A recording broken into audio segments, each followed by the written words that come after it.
basically trying to get you to kind of walk us through some of the process in creating a space like this, because this is crazy. We're in your yard. It is, right? Yeah, this used to just be grass. When we first moved in here, people would walk across it to get somewhere. There'd be car accidents landing in here, you know? What? Yeah, it was wild. So first thing we did was we put up this crash barrier and put up a sign out there, and you know, people drive slower now because they're seeing something. They're kind of interested in what they're viewing, and they're kind of curious. But now we put in-ground reservoirs. There are 14 holes here that capture rainwater when it rains, and the rainwater falls in the bed and goes straight into the actual reservoir. It floods and drains each bed on a schedule. Wow. So just the roots get exactly what they need, and then after that point, they don't need anything else. Wow. Yeah. So in terms of space, right? How much space do you need to put something together? Because I'm thinking about people who live in apartments and stuff like this. This is normally an area where a lot of people, sometimes, often, just being honest, don't get a chance to own a home. Yeah. But how can you utilize whatever space you have and create one of these micro farms? Yeah, well, in a small place, and that's what today's workshop is about. It's growing food for small spaces. So we're showing people how to use small soil socks or terracotta pots and use a tray and flood the tray and then just set it in there. And that's a whole watering system. Oh my God! Okay! It'll suck up the water in a wicking format, and therefore you don't have to think about watering it and forget about the poor plants drinking. You can just have a few trays with a lot of pots in them. They'll be sucking the water up every day, and you just keep that tray full of water. I love balconies because they usually can grow vertically. You know, you put some peas or beans and they'll be growing up vertically. And I love that because you get at least 6 hours of sunlight on a balcony. Now, if you don't have a balcony and you're living indoors, you can still do something. You can still grow strawberries, lettuces, herbs, and variety like that. Nice to meet you. Come this way. We're going to do something just over this thing here. I love how into it. We have a longer cord too. That's all right. Oh, we're stepping up. All right. Let's do it. Okay, you got it. You got it. There we go. Yeah. Okay, I'm gonna put this over. Well, actually, we're gonna talk about this part here. Okay. Maybe I'll just stand over it like this. So this is a water recycling methodology.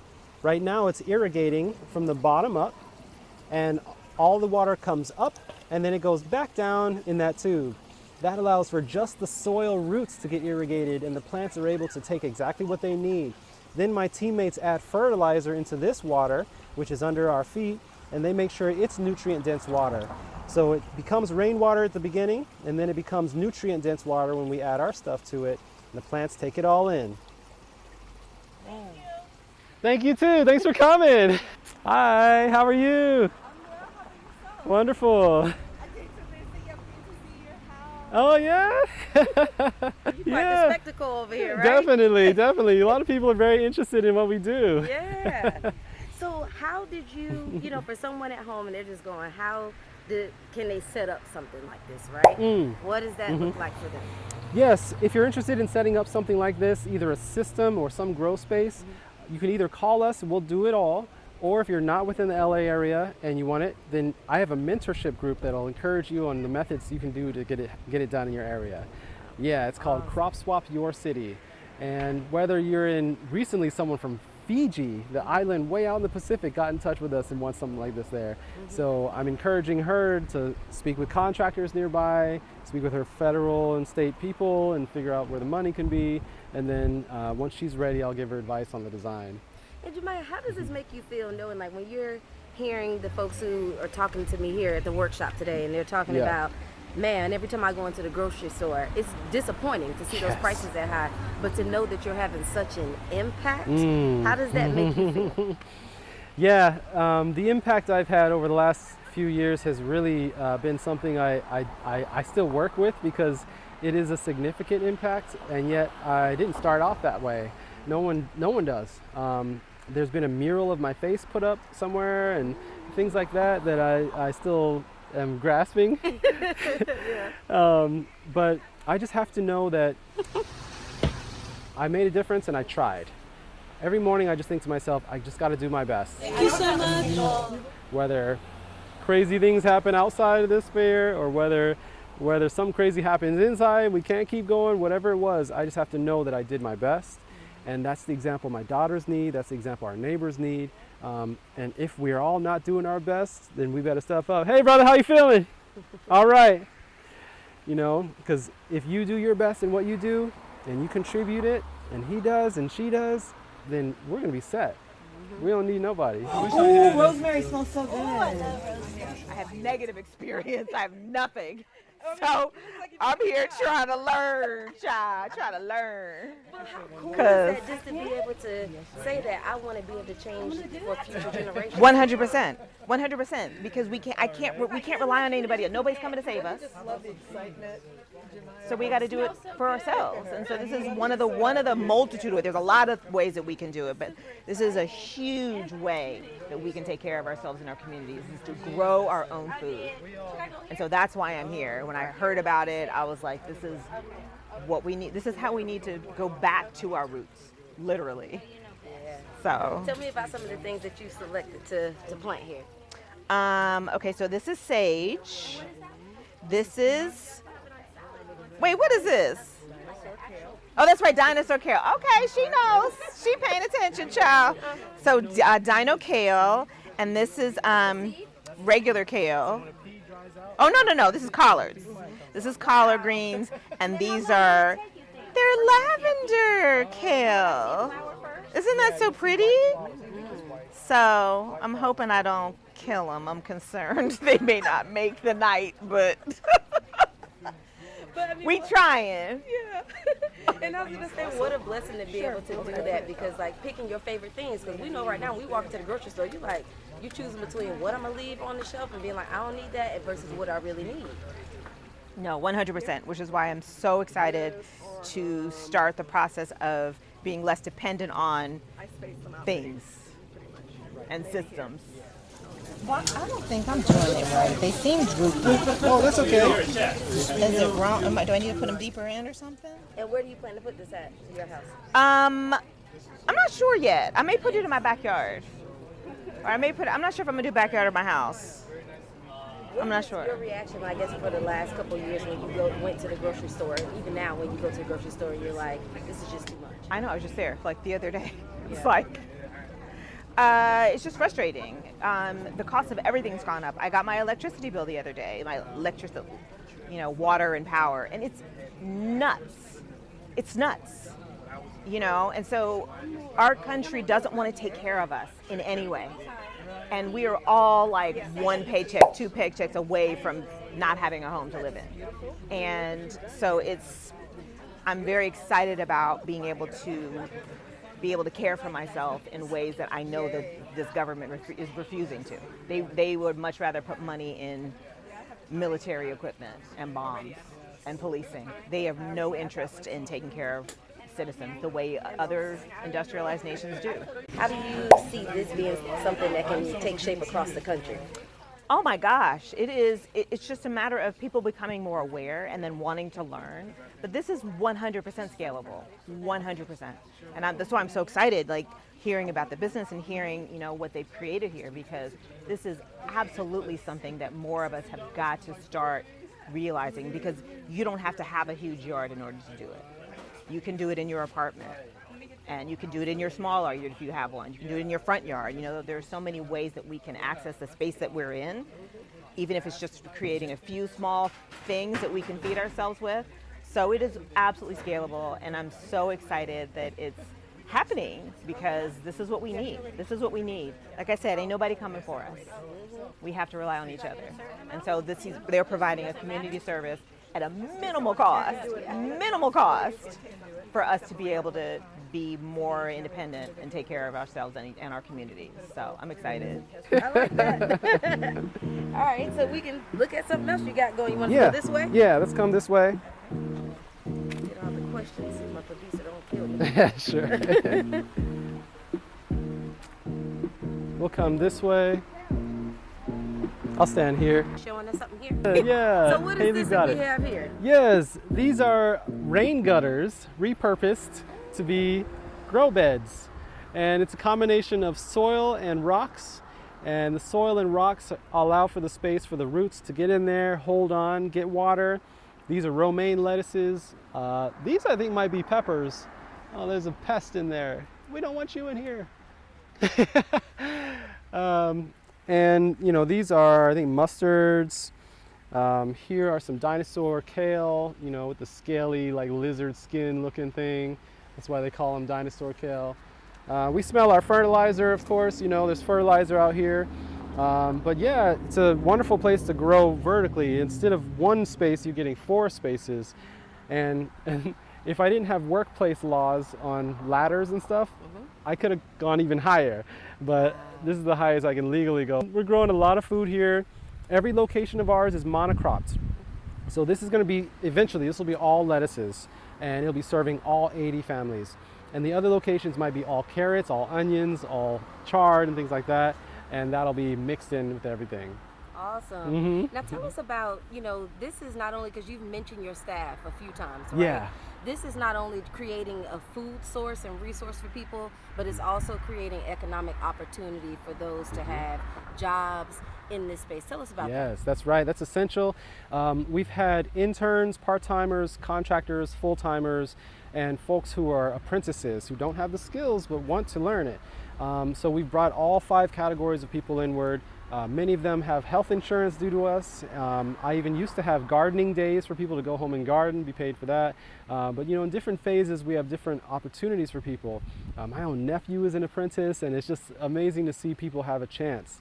But there's a huge gap in entrepreneurship in our food right now, because in as much as you see me doing maybe 16 types of like entrepreneurial endeavors with this or so, there's always something else that can be done by someone who's ambitious and paying attention. So for instance, if there's a seedling provider out there, we would love to partner with them. We have a couple, but we need more.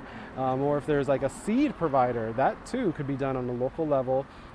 There's some regulations around some of these things, regulations around seeds, regulations around fertilizers. But if you're clever, then you can get around some of those things, because those were put in place to block people from being able to do what they need to do. And I'm revolutionary, so I find ways around. Don't call it a fertilizer, call it worm poop soup, you know? You know, don't call them seeds, call them vegetable portals or something, you know, change it up. And then they got to chase you. So, you know, we've got to just get around all the systems that have been put in place to hold us back, and just kind of like almost comically, almost as a game, like, oh, that's a barrier, watch me, you know, let me find my way around that. Or, you know, do it on different people's property and say, oh, well, that's not my property. I got an agreement with them. What's happening over there is her business, you know? So we just got to be decentralized. And we know that at this point, the community is going to come behind us. Like we were targeted briefly by an agency while our fruit tree harvesting program was going on, and there was some pest concerns in the area. We harassed them until they lifted the ban, because I was telling them, hey, we're feeding people, we're the answer. Like, let us solve this problem. Local politicians are not going to have a choice but to get behind this kind of thing. So if folks are observing in your area and you want to get someone behind you, you have to know this is going to create votes for any politician that supports it. And votes is money to them, and money is their own lifestyle and their career. So they need you in order to do this. Like, I've gotten calls from politicians all up and down. I won't mention their names, but all the way up DC down to local city council and neighborhood council, and all of them love this. There's no one that has gotten any problems with this. And it's rare to start anything these days that gets unanimous support. Right. So I encourage people to try. I'll just show you one thing over here. Okay. There's a tree that has some cool fruit on it.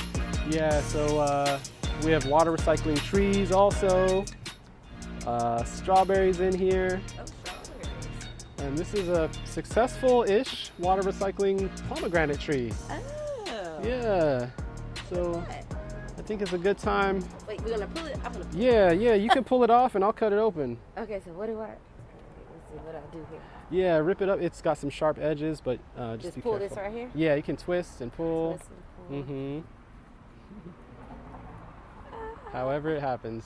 I'm half Jamaican, so this is always cool when nice. I get the opportunity to do that. Nice. Excellent work. And now we'll cut it open just to see that it is doing well.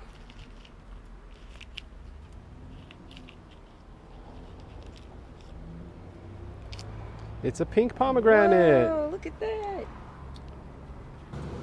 Oh my gosh. I've never seen one like fresh. Yeah? Oh man. Look at the seeds. And you just eat them like that. Mm-hmm. Want to try some?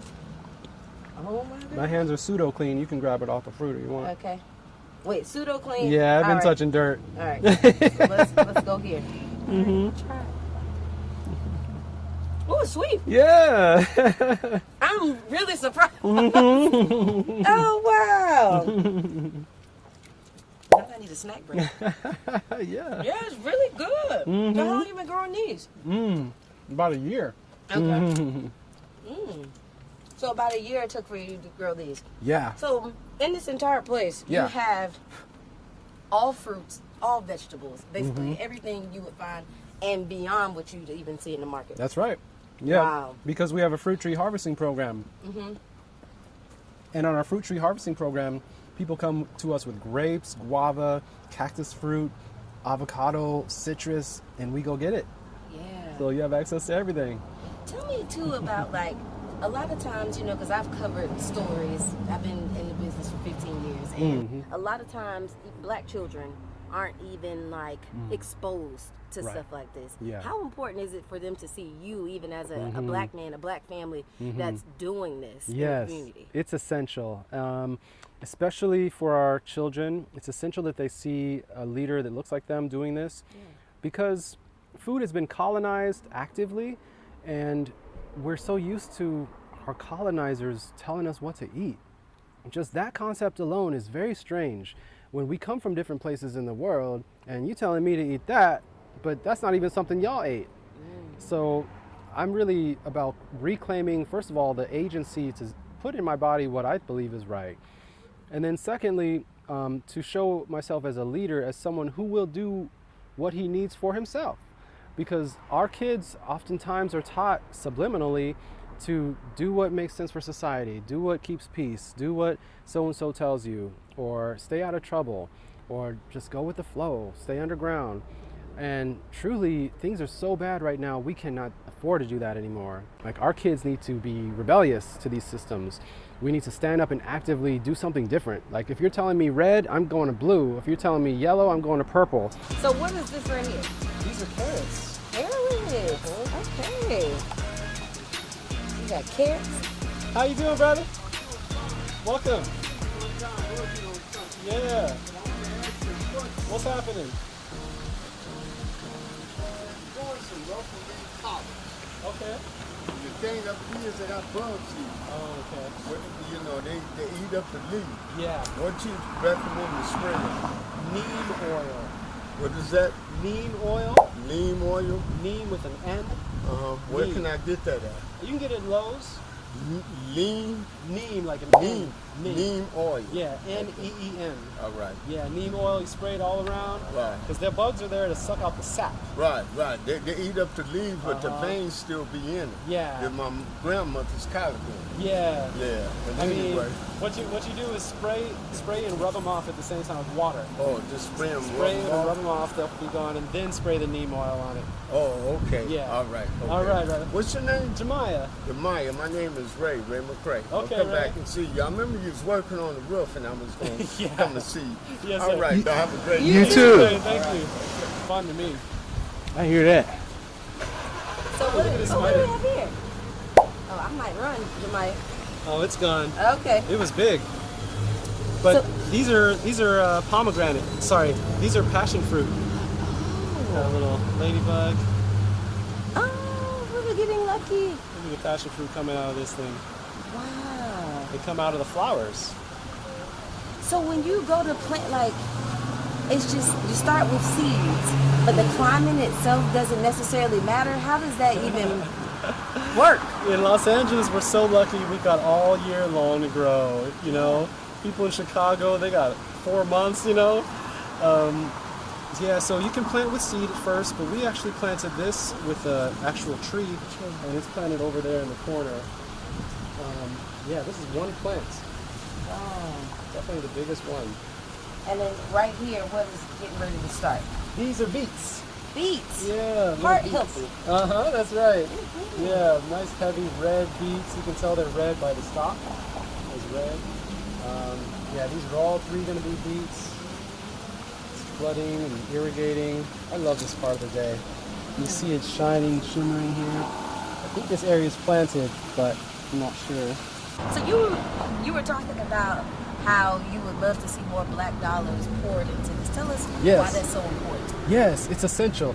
I'd love to see more black dollars poured into this movement and others like it because we have to support ourselves.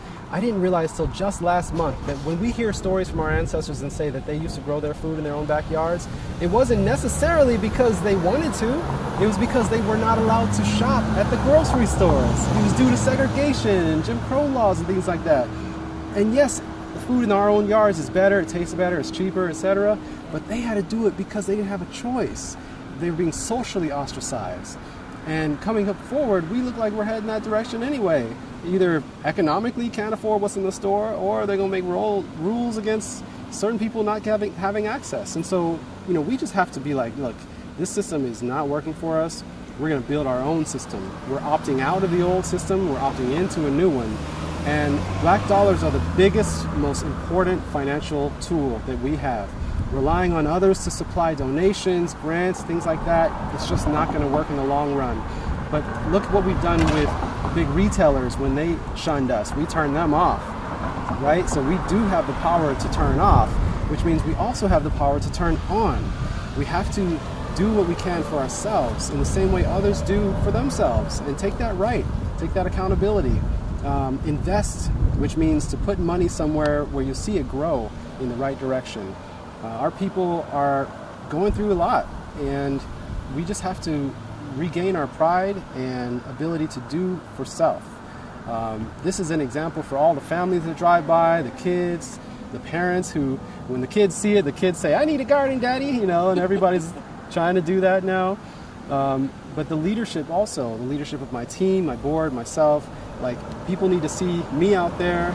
They need to get out there themselves and feel the spotlight and know that they can do for their people just like I am. Like Jamiah says, this doesn't take much space to start your own farm. In fact, if you are interested in creating something like this, he encourages you to join his mentorship program called Crop Swap Your City, right there on his website at cropswapla.org. But for now, reporting in LA, Brittany Jones, the latest word on Black News.